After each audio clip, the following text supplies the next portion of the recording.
Hello friends, तो आज की इस वीडियो में हम स्टार्ट करने वाले हैं क्लास 7th का साइंस का सेकंड चैप्टर, जिसमें प्राणियों में पोषण यानी कि न्यूट्रिशन इन एनिमल्स के बारे में हम पढ़ेंगे, किस तरीके से सभी में न्यूट्रिशन होता है।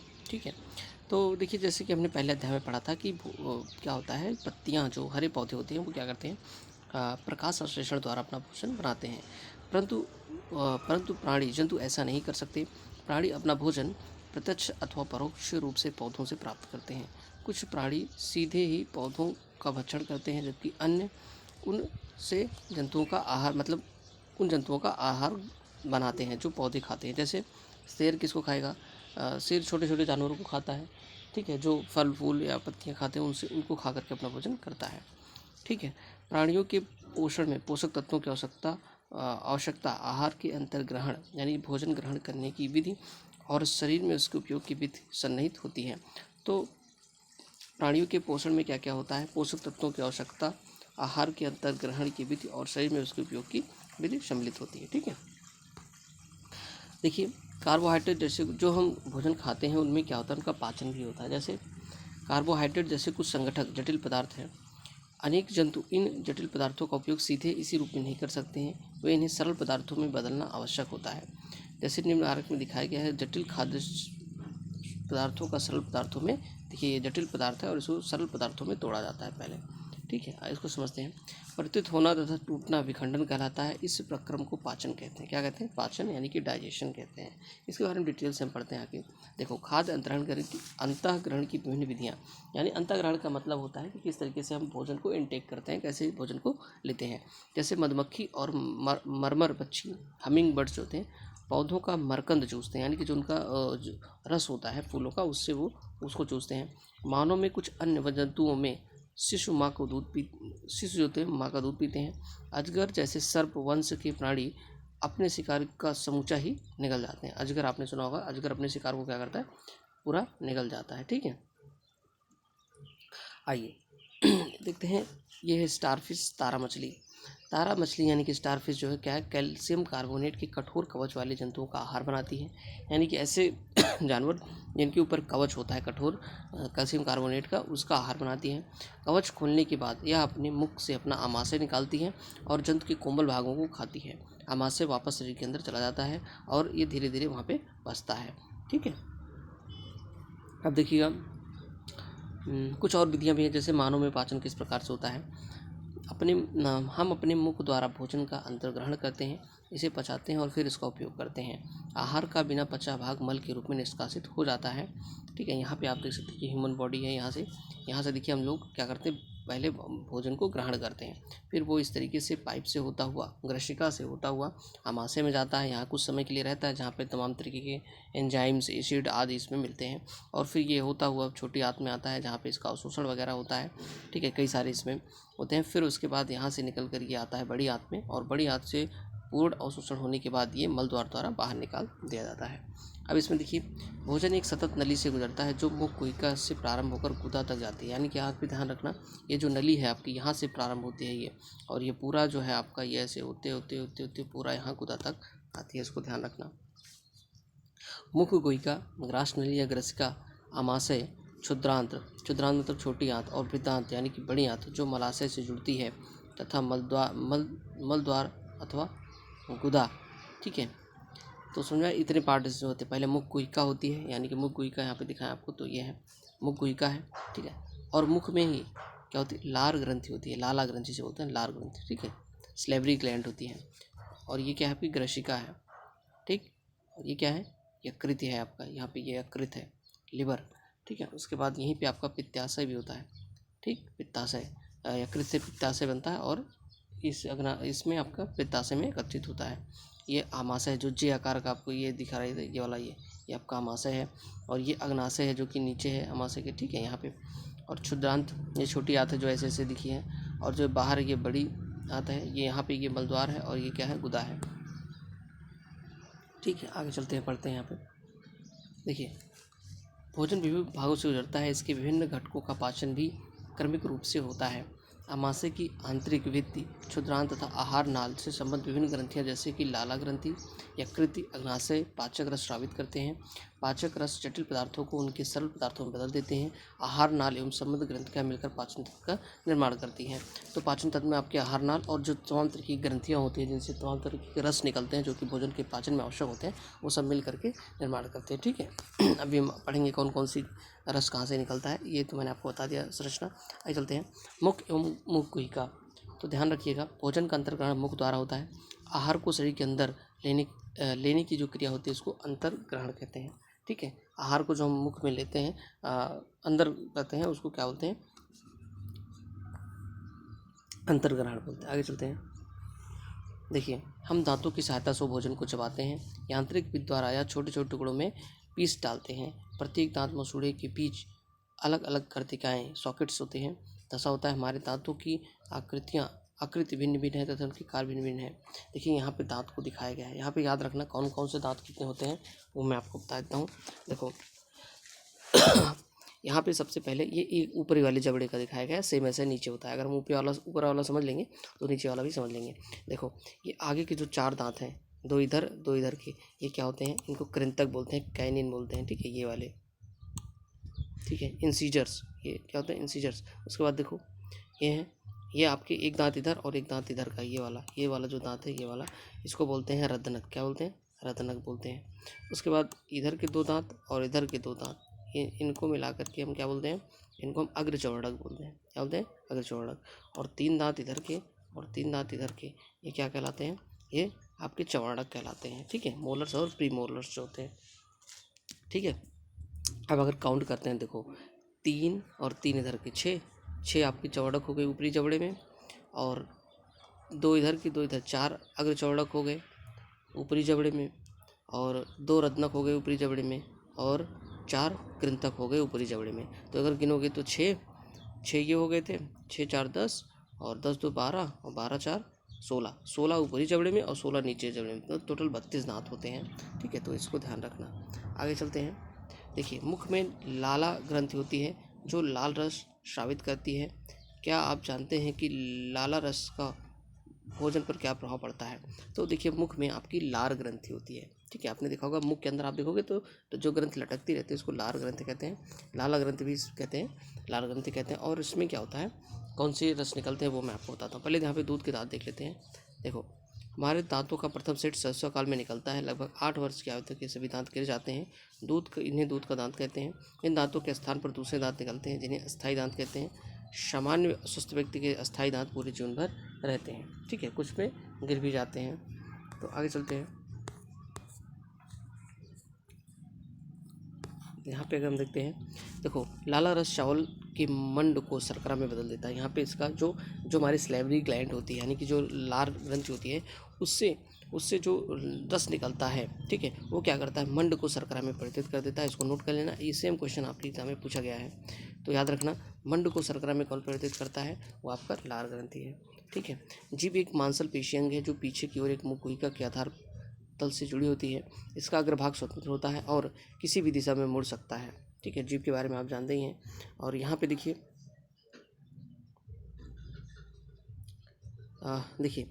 दांतों की सुरक्षा के बारे में यहाँ पे बताया गया है। दंत क्षय कैसे होता है? देखिए, साधारणतः हमारे मुख में जीवाणु पाए जाते हैं, परंतु इनमें कोई हानि नहीं होती। फिर भी खाने के पश्चात यदि हम मुख को साफ न करें तो मुख में अनेक हानिकारक जीवाणु वास करके वृद्धि करने लगते हैं। ये जीवाणु दांतों के बीच फंसे भोजन की शर्करा का विघटन कर अम्ल निर्मोचित करते हैं। जानने के लिए अम्ल, देखो अम्ल क्या करता है? हमारे दांतों के लिए हानिकारक होता है। अगर हम सही से दांतों को साफ़ नहीं करते हैं तो क्या होता है, इसमें जीवाणु उत्पन्न हो जाते हैं और वो क्या करते हैं, उस शर्करा को विघटित करके अम्ल बनाते हैं, और जो कि हमारे दांतों के लिए हानिकारक होता है। जीवाणु दांतों के बीच फंसे भोजन की शर्करा का विघटन कर अम्ल निर्मोचित करते हैं।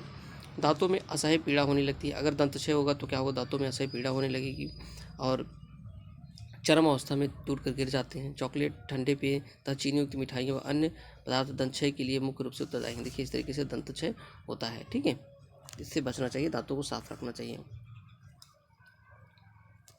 ये देखिए, जीभ के बारे में बताया गया है। यहाँ पे देखते हैं, जीभ द्वारा हमें स्वाद का पता चलता है। जीभ पर स्वाद कलिकाएँ होती हैं। ये देखिए, ये जो जीभ है ना, यहाँ पे अलग अलग सेक्शन होते हैं जो कि ठंडा, मीठा, गर्म, ठंडा, ठीक है, इन सब के बारे में आपको स्वाद पता चलता है। ठीक है, आइए आगे देखते हैं। भोजन नली यानी कि ग्रसिका क्या होती है। निगला हुआ ग्रास नली अथवा ग्रसिका में जाता है। निगला हुआ जो भोजन होता है वो कहाँ जाता है, ग्रास नली अथवा ग्रसिका में जाता है। देखो यहाँ पे मैंने आपको ऊपर दिखाया था ना, वो ये इस पाइप से होते हुए, ये इस पाइप से होते हुए ऐसे नीचे आता है। देखिए, ग्रसिका की भित्ति के संकुचन से भोजन नीचे की ओर सरकता है। तो यहाँ पे ध्यान रहे, क्या बोलते हैं उसको, संकुचन बोलते हैं। संकुचन से भोजन नीचे ओर सरकता है। वास्तव में संपूर्ण आहार नाल जो होती है, ठीक है, संपूर्ण आहार नाल के बारे में, वास्तव में संपूर्ण आहार नाल संकुचित होती रहती है तथा यह गति भोजन की नीचे की ओर धकेलती रहती है। कभी कभी हमारा आमाशय खाए हुए भोजन को स्वीकार नहीं करता है, फलस्वरूप वमन द्वारा उसे बाहर निकाल दिया जाता है। ऐसी घटना याद कीजिए जब मतलब क्या होता है, जैसे हमें कभी कभी उल्टियाँ होती हैं। तो ऐसा कब होता है, जब हम विषाक्त भोजन करते हैं, यानी कि भोजन जो खराब हो गया रहता है उस भोजन को हम करते हैं, तो इस तरीके से उल्टियाँ होती हैं।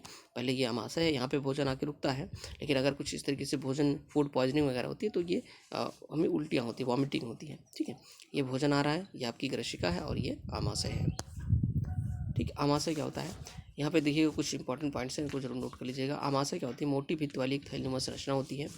यह चपटा एवं जे आकार की आकृति का होता है तथा आहार नाल का सबसे चौड़ा भाग होता है। तो आहार नाल का सबसे चौड़ा भाग क्या होता है, आपका आमाशय होता है। यह एक ओर ग्रसिका से खाद्य प्राप्त करता है तथा दूसरी ओर क्षुद्रांत में खुला होता है। ठीक है, यहाँ पे आप देखोगे ये ऊपर से ग्रसिका से भोजन इसमें आता है और यहाँ से छोटी आंत में भोजन चला जाता है। आगे देखते हैं। कभी कभी हम आप जल्दी जल्दी खाते हैं तो खाते समय बात करते हैं, आपको खांसी उठती है और हिचकी आती है, यह घुटन का अनुभव होता है। यह खाद्य कणों के श्वास नली में प्रवेश करने के कारण होता है। वास्तव में नली नसिका से आने वाली वायु को फेफड़ों तक ले जाती है। यह ग्रसिका के साथ साथ चलती है, परंतु ग्रसनी में वायु एवं भोजन मार्ग एक ही होते हैं। सिर्फ भोजन में श्वास नली में प्रवेश करने से किस प्रकार रोका जा सकता है। भोजन निगलने के समय आप मांसल रचना वाल्व का कार्य करती हैं जो श्वास नली को ढक देती है। भोजन को ग्रसनी में भेजा जाता है। संयोगवश यदि भोजन के कण श्वास नली में प्रवेश करते हैं तो हमें घुटन का अनुभव होता है या हिचकी आती है और खांसी उठती है। तो यही होता है, मतलब कि भोजन करते समय बात वगैरह नहीं करना चाहिए, क्योंकि भोजन क्या होता है, श्वास नली में चला जाता है। आगे देखते हैं। आमाशय का आंतरिक जो अस्तर होता है, सतह होती है, वह क्या होती है, श्लेष्मल होती है। हाइड्रोलिक अम्ल तथा पाचक रस स्रावित करती है। श्लेष्मल आमाशय के आंतरिक अस्तर को सुरक्षा प्रदान करता है। अम्ल अनेक ऐसे जीवाणु को नष्ट करता है जो भोजन के साथ एवं वहाँ तक पहुँच जाते हैं। साथ ही एक माध्यम को अम्लीय बनाता है जिससे पाचक रसों को क्रिया करने में सहायता मिलती है। पाचक रस यानी कि जठर रस प्रोटीन को सरल पदार्थों में विघटित कर देते हैं। यहाँ पे देखो इंपॉर्टेंट पॉइंट क्या क्या है, पहले ध्यान से देखो।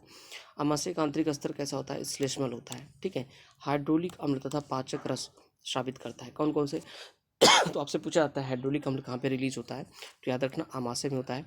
और पाचक रस जो कि जठर रस होता है स्रावित करता है। यह क्या करता है, श्लेष्मल आमाशय के आंतरिक स्तर को सुरक्षा प्रदान करता है और अम्ल अनेक जीवाणु को, जो भोजन के साथ जीवाणु आते हैं आमाशय में, उसको नष्ट कर देता है और भोजन के माध्यम को अम्लीय बनाता है। अम्लीय भोजन कहाँ बनता है, आमाशय में बनता है, जिससे पाचक रसों को क्रिया करने में सहायता मिलती है। पाचक रस यानी कि जठर रस प्रोटीन को सरल पदार्थों में विघटित कर देते हैं। तो जो पाचक रस होते हैं यानी कि जो जठर रस है वो भोजन को सरल पदार्थों में परिवर्तित कर देते हैं। ठीक है, आगे चलते हैं। क्षुद्रांत के बारे में पढ़ते हैं। क्षुद्रांत लगभग 7.5 मीटर लंबी, इसको नोट कर लेना। क्षुद्रांत जो क्या होती है, 7 पॉइंट लंबी अत्यधिक कुंडलित नली होती है। यह यकृत एवं अग्नाशय से स्राव प्राप्त करती है। तो छोटी आंत में मतलब जो रस आते हैं, जो केमिकल्स आते हैं, वो कहाँ से आते हैं, वो यकृत एवं अग्नाशय से आते हैं। ठीक है, आगे चलते हैं। यकृत गहरे लाल रंग की ग्रंथि होती है, लाल भूरे रंग की ग्रंथि होती है जो उदर के ऊपरी भाग में दाहिनी ओर अवस्थित होती है। यह शरीर की सबसे बड़ी ग्रंथि, यहाँ पे नोट कर लेना, एक क्वेश्चन पूछा गया है, शरीर की सबसे बड़ी ग्रंथि कौन सी है, तो यकृत है। पित्त रस स्रावित करती है जो कि थैली में संग्रहित होता है, जिसे पित्ताशय कहते हैं। तो पित्त रस जो होता है वो निकलता कहाँ से है, यकृत से, और संचित कहाँ पे होता है, पित्ताशय में। तो इसको नोट कर लेना। पित्त रस वसा के पाचन में महत्वपूर्ण भूमिका निभाता है। याद रखना, वसा के पाचन में कौन महत्वपूर्ण भूमिका निभाता है, तो आपका पित्तरस है। अग्नाशय हल्के पीले रंग की बड़ी ग्रंथि होती है। अग्नाशय क्या होती है, किस रंग की होती है, पीले रंग की होती है, जो कि आमाशय के ठीक नीचे स्थित होती है। मैंने आपको दिखाया था अभी। अग्नाशयी रस कार्बोहाइड्रेट एवं प्रोटीन पर क्रिया करता है। याद रखना, अग्नाशयी रस किस पे करता है, कार्बोहाइड्रेट एवं प्रोटीन पर। वसा, वसा पर क्रिया कौन करता है, तो वसा पर क्रिया करता है आपका पित्तरस। ठीक है, और इनको सरल पदार्थों पर परिवर्तित करके आंशिक रूप से पचा भोजन या क्षुद्रांत के निचले भाग में पहुंचता है। ठीक है, अब देखो, आंशिक रूप से पचा भोजन क्षुद्रांत के निचले भाग में पहुंचता है। यहाँ आंत रस पाचन क्रिया को पूर्ण कर देती है। ठीक है, आंत रस जो होती है पाचन क्रिया को पूर्ण कर देती है। कार्बोहाइड्रेट जो है, कार्बोहाइड्रेट जो आपका होता है वो सरल शर्करा जैसे ग्लूकोज में परिवर्तित हो जाते हैं। वसा, वसा अम्ल एवं ग्लिसरॉल में, प्रोटीन एमिनो अम्ल में परिवर्तित हो जाते हैं। तो नोट कर लेना कौन किस में परिवर्तित होता है छोटी आंत में। कार्बोहाइड्रेट सरल शर्करा में, ग्लूकोज में, जैसे कि ग्लूकोज में परिवर्तित हो जाता है कार्बोहाइड्रेट। वसा किस में होती है, वसा अम्ल में।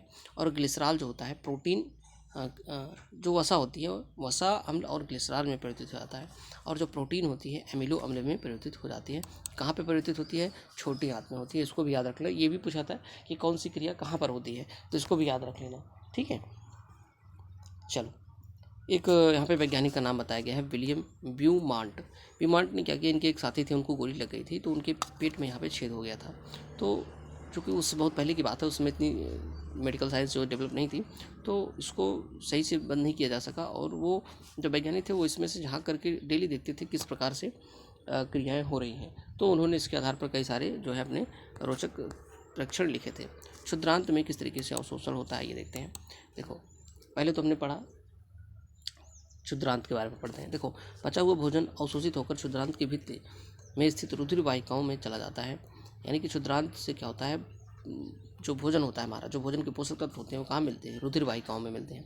इस प्रक्रम को अवशोषण कहते हैं। क्या कहते हैं, अवशोषण कहते हैं। इसको ध्यान रखना, अवशोषण कहते हैं। क्षुद्रांत की आंतरिक भित्ति पर उंगली के समान, यहाँ पे ये क्वेश्चन पूछा जाता है, उंगली के समान जो संरचनाएं होती है जिन्हें विलाई या दीर्घ रोम अथवा रसांकुर कहते हैं, ये कहाँ पर होते हैं। तो आपको कन्फ्यूजन हो जाएगा कि छोटी आंत में या बड़ी आंत में, तो ये होते हैं छोटी आंत में।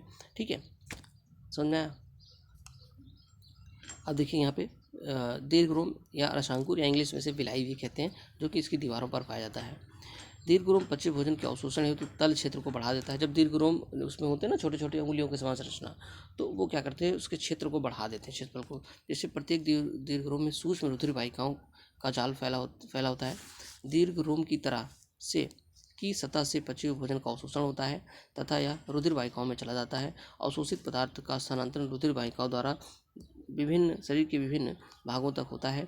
यहाँ उनका उपयोग जटिल पदार्थों को बनाने में किया जाता है। इस प्रक्रम को स्वांगीकरण कहते हैं। तो स्वांगीकरण क्या होता है, याद रखना, स्वांगीकरण वो होता है जिसमें हम क्या करते हैं, जो हमारे जो भोजन हम खाते हैं उसमें जो पोषक तत्व होते हैं उनका अवशोषण होता है, और कहाँ पर होता है, छोटी आंत में होता है, और उसके बाद उनका प्रयोग जटिल पदार्थों को बनाने में किया जाता है।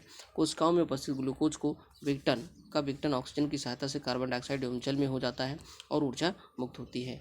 भोजन का वह भाग जिसका पाचन नहीं हो पाता है, अवशोषण नहीं हो पाता है, वह वृद्धांत में भेज दिया जाता है। यानी कि जो वेस्ट मटेरियल होता है, ठीक है, जो पच नहीं पाता है उसको कहाँ पे भेज दिया जाता है, बृहदांत में, बड़ी आंत में भेज दिया जाता है। अब यहाँ पे क्या होता है, बृहदांत क्षुद्रांत की अपेक्षा चौड़ी एवं छोटी होती है। यह लगभग 1.5 मीटर लंबी होती है। इसका मुख्य कार्य जल एवं कुछ लवणों को अवशोषण करना होता है। यहाँ पे ध्यान रखना कि जो बड़ी आंत होती है वो छोटी आंत से छोटी होती है, क्योंकि वो कितना था, 7 पॉइंट कुछ था मीटर, अभी बताया था ऊपर मैंने, और ये कितना 1.5 मीटर है। और इसका कार्य जो होता है जल एवं कुछ साल्ट्स, यानी कि जो साल्ट्स होते हैं, लवण होते हैं, उनका अवशोषण करना होता है। इसको नोट कर लेना, जल और लवणों का अवशोषण कहाँ पर होता है, तो वो होता है बड़ी आंत में। अवशोषण करना है, और अपचित पदार्थ मलाशय में चला जाता है। यहाँ पे अर्ध ठोस मल के रूप में रहता है और समय समय पर बाहर निकलता रहता है। ठीक है, तो ये पूरा पाचन हो गया, मैंने आपको समझा दिया। ठीक है, और घास खाने वाले जंतुओं के बारे में भी देख लीजिए किस प्रकार से इनका चलता है पाचन। देखो, गाय और भैंस खाने वाले शाकाहारी अन्य जंतुओं को देखा होगा, वे उस समय भी लगातार जुगाली करते रहते हैं जब वे खा ना रहे होते। आपने देखा होगा जानवर जो होते हैं वो अक्सर मुंह चलाते रहते हैं। वास्तव में यह पहले घास को जल्दी जल्दी निगल लेकर आमाशय के एक भाग में भंडारित कर लेते हैं। यह भाग रुमेन प्रथम आमाशय कहलाता है। रुमिनेंट में आमाशय 4 भागों में बटा होता है। रुमेन में भोजन का आंशिक पाचन होता है जिसे जुगाल कड़ कहते हैं, परंतु बाद में जंतु इसको छोटे छोटे पिंडकों के रूप में पुनः मुख में लाते हैं और इसे वहाँ चबाता रहता है। इस प्रक्रम को रोमंथन कहते हैं। देखो यहाँ पे ध्यान रखो, इसका जो रोमेन प्राणी होते हैं। रोमेंट्स जो होते हैं मतलब वो जो चरने वाले प्राणी होते हैं उनको रोमेंट्स कहते हैं। तो यहाँ पे ध्यान रखना, इनका जो आमाशय होता है 4 भागों में बटा होता है। ये पहले क्या करते हैं, जल्दी जल्दी से सारा घास चर लेते हैं, फिर धीरे धीरे यहाँ से छोटे छोटे टुकड़ों के रूप में ये भोजन को फिर मुंह में लाते हैं और उनका फिर से चबाते हैं उनको, ठीक है। इसे क्या कहते हैं, रोमंथन कहते हैं, ठीक है, जुगाली करते हैं। दस्त क्या होता है, देखो कभी कभी आपको जल रूपी पतले मल के बारे में निष्कासन मतलब कि बार बार निष्कासन की आवश्यकता होती है, इस स्थिति को दस्त कहते हैं। संक्रमण खाद्य विषाक्तता अथवा अपच के कारण होता है। भारत में विशेषकर बच्चों में यह अधिक पाया जाता है, ठीक है। अगर आपको कभी भी इस तरीके की बीमारी होती है, ठीक है, तो आपको ध्यान रखना है कि आपको जो जीवन रक्षक घोल होता है, ORS जो घोल होता है उसको आपको पीना चाहिए, जो कि आपका पानी, चीनी और नींबू से बनता है, ठीक है। रोमिनेंट्स रोमंथी कहलाते हैं, जो चरने वाले जानवर होते हैं उनको बनाता है, जैसे गाय हुआ, ठीक है, गाय भेड़ हुआ और भैंस हुई, ये सब। घास में सेल्यूलोज होता है, प्रचुरता होती है, जो एक प्रकार का कार्बोहाइड्रेट है। तो सेल्यूलोज क्या होता है, एक प्रकार का कार्बोहाइड्रेट होता है।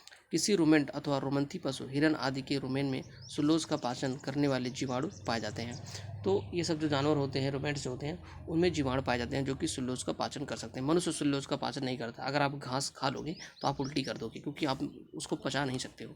बहुत से जंतु एवं मानव सेल्यूलोज का पाचन नहीं कर पाते हैं। मैंने आपको बताया ना कि अगर आप घास खाओगे तो आप उल्टी कर दोगे। आपने देखा होगा कभी जो कुत्ते वगैरह होते हैं वो भी घास खा लेते हैं तो फिर वो उल्टी कर देते हैं, क्योंकि वो उसको पचा नहीं पाते। जानवरों जैसे घोड़ा, खरगोश आदि में क्षुद्रांत एवं वेदांत के बीच एक थैलीनुमा बड़ी संरचना होती है, जिन्हें अंधनाल कहते हैं। भोजन के सेल्यूलोज का पाचन यहाँ पर कुछ जीवाणु द्वारा किया जाता है, जो मनुष्य के आहार नाल में अनुपस्थित होता है। मनुष्य के आहार नाल में ये चीज़ नहीं होती है, जिस कारण हम जो है अंधनाल नहीं होता है, जिसके कारण हम जो है सेल्यूलोज को नहीं पचा पाते हैं, ठीक है। परंतु ऐसे बहुत से सूक्ष्म प्राणी हैं जिनमें न तो मुख होता है और ना ही पाचन तंत्र, फिर भी वे किस प्रकार अपना अंतर ग्रहण करते हैं, आइए देखते हैं। देखो, अमीबा में संभरण एवं पाचन। अमीबा के बारे में हम लोग पढ़ चुके हैं पहले ही कि अमीबा जो होता है वो एक कोशिकी जानवर होता है, एक कोशिकी जंतु होता है, ठीक है। अमीबा में संभरण एवं पाचन किस तरीके से होता है। अमीबा जलाशयों में पाए जाने वाला एक कोशिकी जीव है। अमीबा की कोशिका में एक कोशिका झिल्ली होती है और एक गोल सघन केंद्र एवं कोशिका द्रव्य में बुलबुले के समान अनेक धानियाँ होती हैं। अमीबा निरंतर अपनी आकृति एवं स्थिति बदलता रहता है। यह एक या अधिक उंगलियों के समान प्रवर्ध निकलता रहता है। इन्हें पादाप कहते हैं। देखो यहाँ पे क्या है, अमीबा है। देखो ये अमीबा में आप देखोगे इस तरीके से जो ये बना हुआ है ना, ये इस तरीके से कई सारे से बनते रहते हैं पादाप। और देखो ये क्या कि जैसे इसको कुछ भोजन दिखा, एक उसकी बहुत छोटा सा जानवर होता है, दिखाई नहीं देता, जलाशयों में रहता है। तो जैसे कोई छोटा सा इसको भोजन दिखा तो ये क्या करेगा, इस तरीके से यहाँ पे कैटर बनाएगा। अब देखो ये ना एक क्वार्टर बना रहा है यहाँ पे। अब ये इस भोजन को अंदर ले लेगा और अंदर लेने के बाद ये इस तरीके से अंदर कर लेगा अपने जीवद्रव में और फिर यहाँ पे ये इसको पचा लेगा, ठीक है। इस तरीके से करता है। तो इनको ध्यान रखना, ये पादाब होते हैं या कृत्रिम पाँव कहते हैं। ऐसे कृत्रिम पाँव इसमें बनते रहते हैं, बिगड़ते रहते हैं और इनसे इनकी गति भी होती है। इन्हें गति देने एवं भोजन को पकड़ने दोनों में सहायता करते हैं। यहाँ पे आप फिगर को देख सकते हो किस तरीके से ये एक भोजन को दिखा तो ये किस तरीके से ये कृत्रिम पैर यानी कि पादाब बना रहा है और इस भोजन को पकड़ लेगा, ठीक। अब देखिए अमीबा कुछ सूक्ष्मजीवों का आहार करता है, क्योंकि खुद ही छोटा होता है तो सूक्ष्मजीवों का आहार करता है। जब इसे भोजन का आभास होता है तो यह खाद्य कण के चारों ओर पादाप विकसित करके उसे निगल लेता है और खाद्य पदार्थ उसकी खाद्य धनी में फंस जाते हैं, ठीक है। जो रिक्तियाँ होती हैं उन सब में मतलब ये अंदर करके उसको पचा लेता है। खाद्य धानी में ही पाचक रस स्रावित होते हैं। कहाँ पे होते हैं, याद रखना, खाद्य धानी जो होती है उसमें पाचक रस का श्रवण होता है। ये खाद्य पदार्थ पर क्रिया करके उन्हें सरल पदार्थों में बदलते हैं। पचा हुआ खाद्य पदार्थ धीरे धीरे अवशोषित हो जाता है। अवशोषित पदार्थ अमीबा की वृद्धि, रखरखाव एवं गुणन के लिए उपयोग करता है। बिना पचा अवशिष्ट भोजन खाद्य धानी द्वारा बाहर निकाल दिया जाता है। भोजन के पाचन का आधारभूत प्रक्रम सभी प्राणियों में समान है। इसमें खाद्य पदार्थ सरल पदार्थों में परिवर्तित किए जाते हैं एवं ऊर्जा मुक्त होती है। अगले अध्याय में आप इसके आतर के बारे में पढ़ेंगे, ठीक है। तो ये चैप्टर जो है यहाँ से समाप्त हो गया। कुछ क्वेश्चन है तो उसको भी देख लेते हैं। जैसे मानव पोषण के मुख्य चरण क्या होते हैं, तो अंतःग्रहण होता है, ठीक है। और अंतःग्रहण है तमाम तरीके के उसमें होते हैं। जैसे जब भोजन का पहले अंतःग्रहण होता है, यहाँ पे मैंने ऊपर पढ़ाया था आपको। तो यहाँ पे हम देखेंगे मानव पोषण के मुख्य चरण क्या क्या है। तो यहाँ पे हम देखते हैं मुख्य चरण जो इसके हैं। यहाँ पे लिखा है कि पोषण एक जटिल प्रक्रम है जिसमें अंतर्ग्रहण, पाचन, अवशोषण, स्वांगीकरण और निष्कासन शामिल होते हैं। तो ये विधियाँ यहाँ पे हो जाएंगी। उसके बाद है मानव शरीर की सबसे बड़ी ग्रंथि का नाम क्या है, तो आप इसको कमेंट करके बताइएगा। मैंने आपको भी बताया था। आमाशय में हाइड्रोक्लोरिक अम्ल एवं का स्राव होता है। जो भोजन पर क्रिया करते हैं। तो आमाशय में हाइड्रोक्लोरिक अम्ल और एक होता है आपका जठर रस जो होता है उसका श्रवण होता है। क्षुद्रांत की आंतरिक भित्ति पर उंगली के समान अनेक प्रवर्त होते हैं जो रसांकुर कहते हैं इनको हम, या इंग्लिश में विलाई भी कहते हैं, ठीक है, दीर्घरोम भी कहते हैं इनको। अमीबा अपने भोजन का पाचन किसमें करता है, तो जो उसकी वो खाद्य धानियाँ होती हैं उसमें वह भोजन का पाचन करता है। सत्य असत कथन को देखते हैं। मंड का पाचन आमाशय से प्रारंभ होता है। मंड का पाचन कहाँ से प्रारंभ होता है, आमाशय से प्रारंभ होता है, इसमें आपको बताना है। तो इसको पहले मैंने आपको बताया था कि मंड किसमें बदल जाता है, एक मिनट में आपको दिखा देता हूँ। तो यहाँ पे आप पॉइंट देख सकते हैं, मंड जैसे कार्बोहाइड्रेट का पाचन मुख से ही प्रारंभ होता है। प्रोटीन का पाचन कहाँ पर होता है, आमाशय में प्रारंभ होता है। यकृत द्वारा स्रावित पित्त आमाशय से अग्नाशयिक स्राव एवं क्षुद्रांत भित्ति द्वारा स्रावित पाचक रस की क्रिया से भोजन के सभी घटकों को पाचन क्षुद्रांत में पूरा होता है, ठीक है। तो पाचन आपका कहाँ पे पूरा होता है, क्षुद्रांत में। बाकी मंड का जो है वो मुख से ही प्रारंभ हो जाता है, ठीक है। नहीं चलते हैं, क्वेश्चन देखते हैं।